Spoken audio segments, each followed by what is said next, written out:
अस्सलाम वालेकुम क्लास। आप सब लोगों को मेरी आवाज़ आ रही होगी।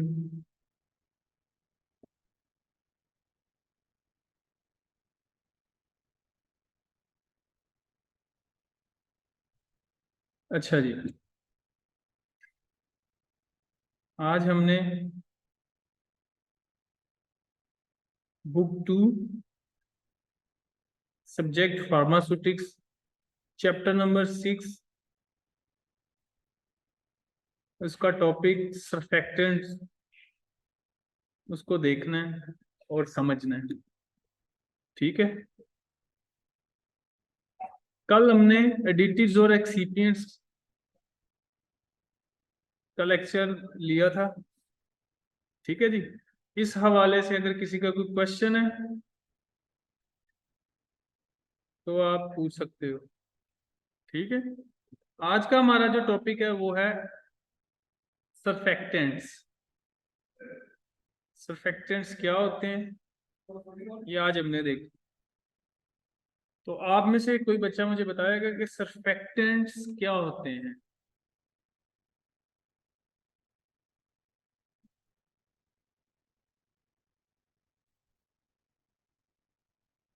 सरफेक्टेंट्स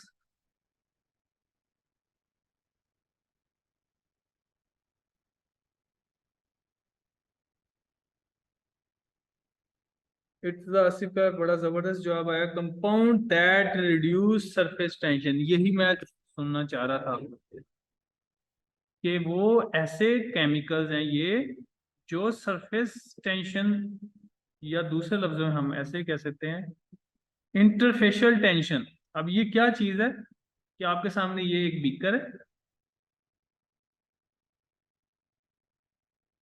ठीक है जी।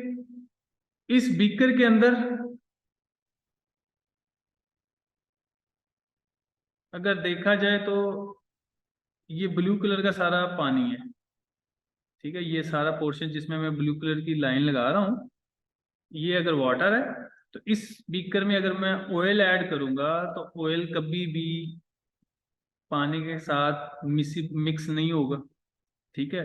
बल्कि क्या करेगा, ऑयल एक अपनी लहदा से, जिस तरह ये मैं आपको पिक्चर के अंदर ड्रा करके दिखा रहा हूँ, तो ये ऑयल एक अपनी एक अलग से पानी की सतह के ऊपर एक लेयर बना लेगा।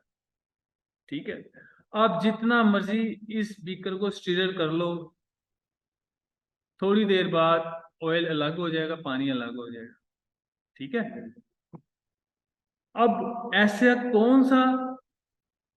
कौन सी फोर्स है जो इन दोनों को सेपरेट करती है, इनको आपस में मिलने नहीं देती?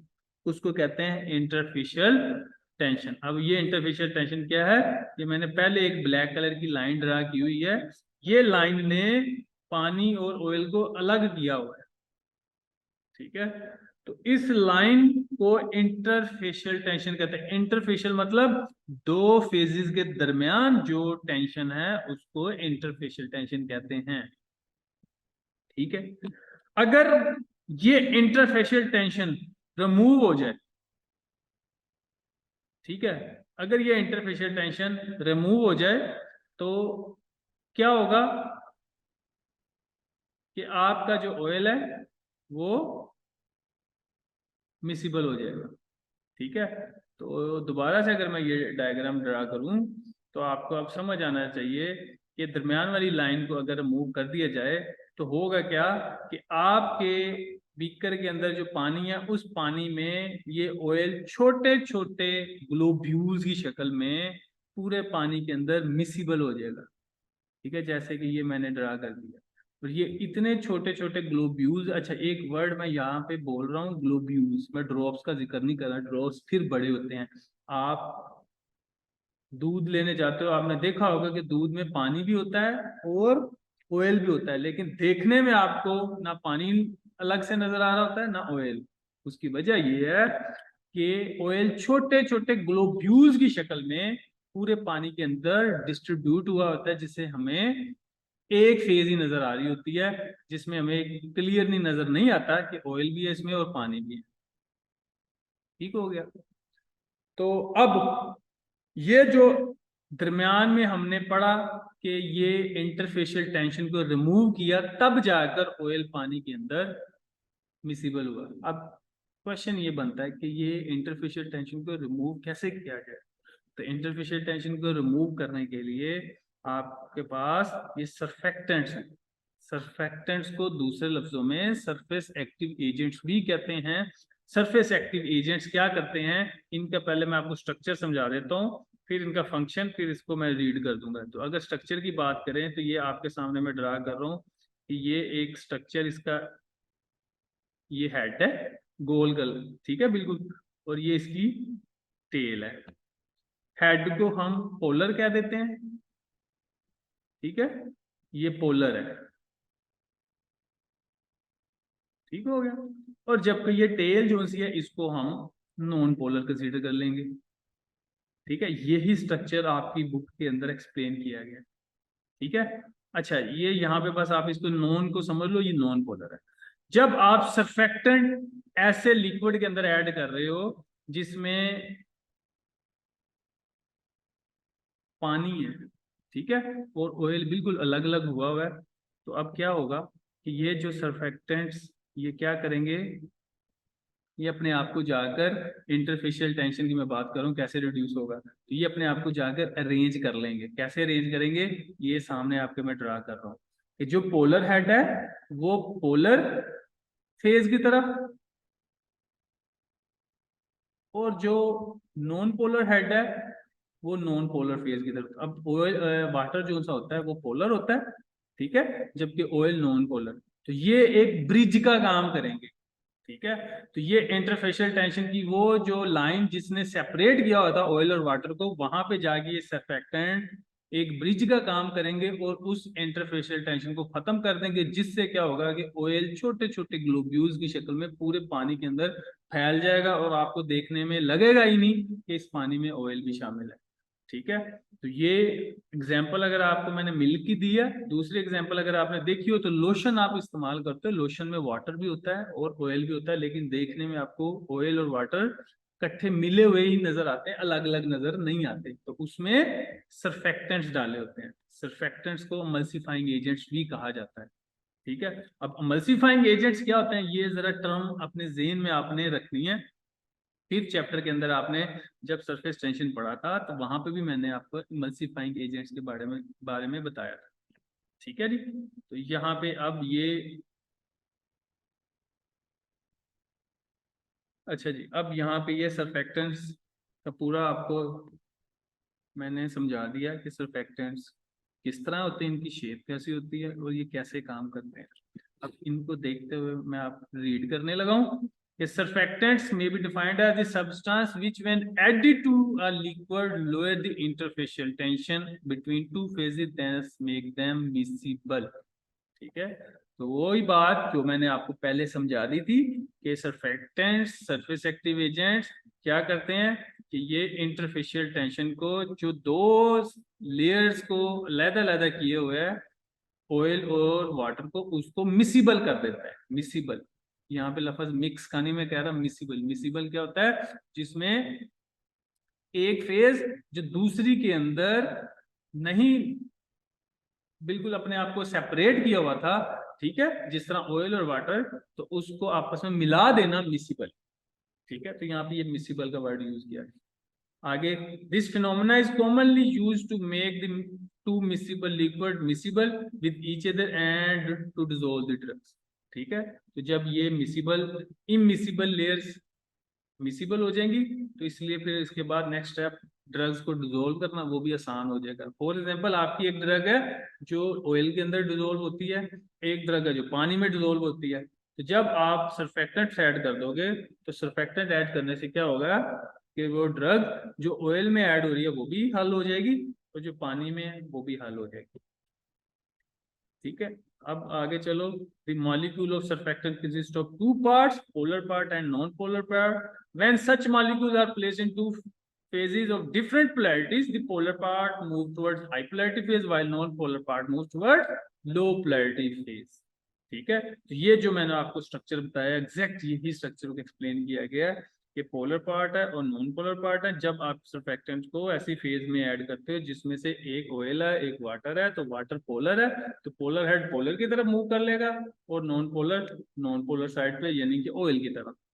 आगे क्लासिफिकेशन ऑफ सर्फेक्टेंट्स के सिर्फ नाम ही है, एग्जांपल वगैरह यहाँ पे क्लासिफिकेशन में सिर्फ आपको यही देखनी है कि एनायनिक सर्फेक्टेंट है, कैटायनिक सर्फेक्टेंट है और नॉन आयनिक सर्फेक्टेंट। ठीक है, अब आगे चले जी। एग्जाम्पल सर्फेक्टेंट की एग्जाम्पल में सबसे पहली वो सर्फेक्टेंट जिनके स्ट्रक्चर के अंदर सल्फर मौजूद हो, उसको सल्फेटेड कंपाउंड भी कहा जाता है। तो ऐसे सर्फेक्टेंट्स कौन कौन से हैं? पहला है जी SLS। SLS शॉर्ट एब्रीविएशन है, stand for sodium lauryl sulphate. ठीक है। Second one is sodium cetyl sulphate and dioctyl sodium sulfosuccinate. ठीक है, तो ये वो सर्फेक्टेंट्स की एग्जांपल है जिनमें सल्फर मौजूद है। इसके बाद दूसरी है बेंजलकोनियम क्लोराइड, ये बहुत ज्यादा यूज होने वाली एग्जांपल है ये, बेंजलकोनियम क्लोराइड। थर्ड नंबर पे आ जाता है जी ग्लिसराइल मोनोस्टीरेट स्पांस एंड ट्वीन्स। ठीक है, ये एग्जांपल है।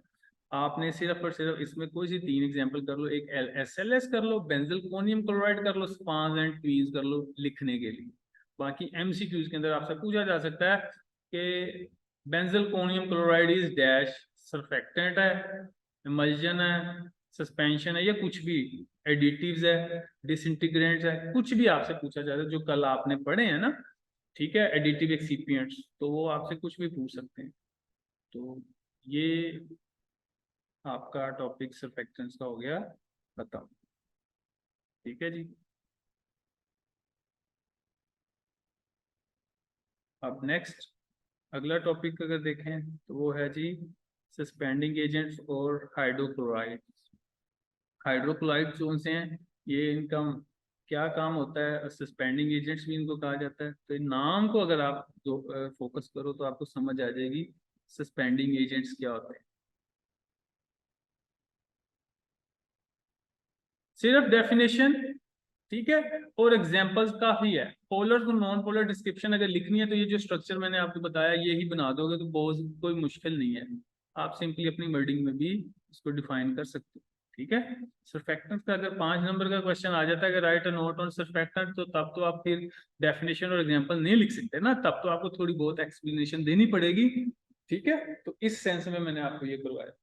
अच्छा जी, आगे चलें जी। सस्पेंडिंग एजेंट, सस्पेंडिंग एजेंट नाम से जाहिर है कि ये वो एजेंट्स होंगे जो सस्पेंड करेंगे। किसको सस्पेंड करेंगे? कि आपके पास पानी है, आपने डिस्प्रिन की टैबलेट पानी में ऐड की, तो आप देखते हो कि थोड़ी देर बाद डिस्प्रिन की टैबलेट पूरे पानी में डिस्पर्स हो जाएगी, मुंतशिर हो जाएगी, उसके छोटे छोटे पार्टिकल्स पूरे पानी में फैल जाएंगे। अगर थोड़ा और वेट करोगे तो आप देखोगे कि वो सारे के सारे पार्टिकल आपके गिलास की जो बॉटम है वहां पे बैठ जाएंगे। ठीक है, तो इसको कहते हैं सस्पेंशन, जिसमें सॉलिड पार्टिकल्स लिक्विड के अंदर हमने डिस्पर्स किए हों, मुंतशिर किए हों, उसको सस्पेंशन कहते हैं। पैनाडोल सस्पेंशन आप लोगों ने परचेज की होगी, उसमें भी क्या होता है कि आप अगर चम्मच पे जब आप पैनाडोल सस्पेंशन डालते हो तो आप देखते हो कि लिक्विड के अंदर छोटे छोटे से पार्टिकल नजर आएंगे आप।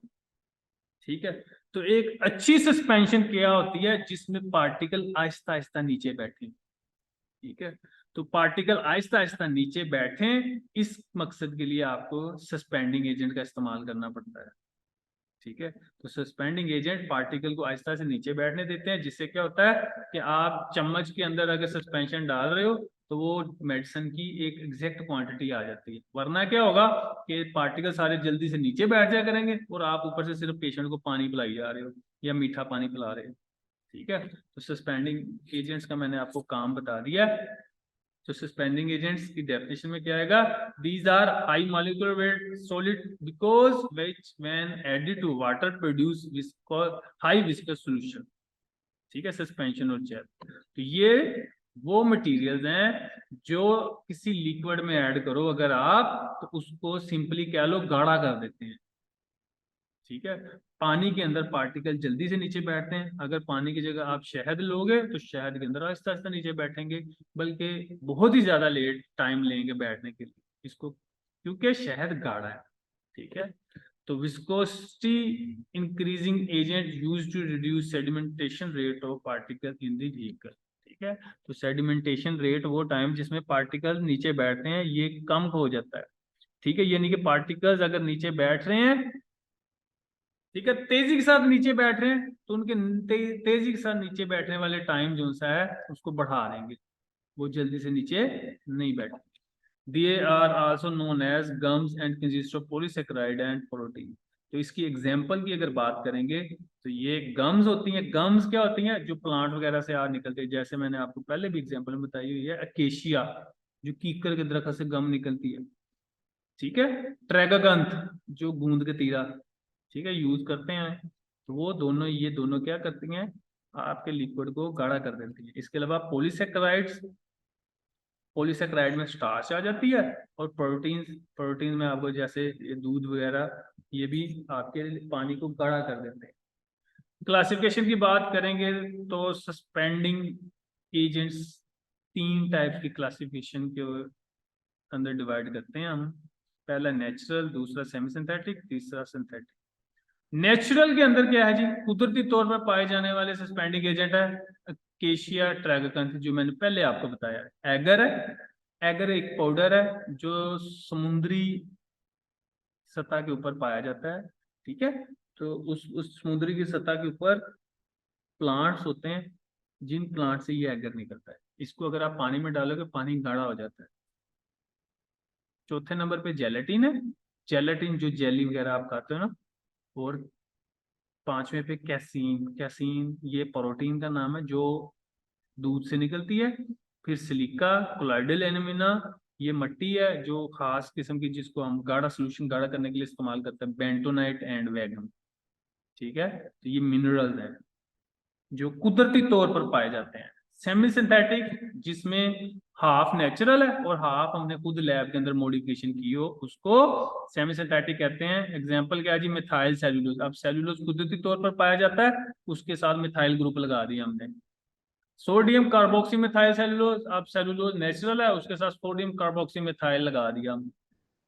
Semi synthetic classification suspending agents में सेमी सिंथेटिक देख रहे थे, तो सेमी सिंथेटिक्स में मैंने आपको बताया कि सेलुलोज जो कि नेचुरली तौर पर प्लांट से हमें मिलता है, इस सेलुलोज की लैब्स के अंदर हमने मॉडिफिकेशन की होती है मुख्तलिफ ग्रुप्स लगाकर, इसलिए इसको सेमी सिंथेटिक कहते हैं, क्योंकि ये हाफ नेचुरल है और हाफ हमने खुद लैब में तैयार किया गया है। तो इसकी examples methyl cellulose, sodium carboxy methyl cellulose, hydroxy ethyl cellulose और हाइड्रोक्सी प्रोपाइल सेलुलोज, ठीक है। उसके बाद मैंने आपको बताया है कि सिंथेटिक के अंदर सिर्फ और सिर्फ 2 एग्जांपल हैं, कार्बापोज एंड पोलियोक्स, जो कि बिल्कुल हमने 100% लैब में तैयार की। कार्बापोज एंड पोलियोक्स ये एमसीक्यूज के लिए बड़ी इंपॉर्टेंट है, इसको अंडरलाइन कर लो आप लोग, ठीक है जी। क्लियर अब सबको?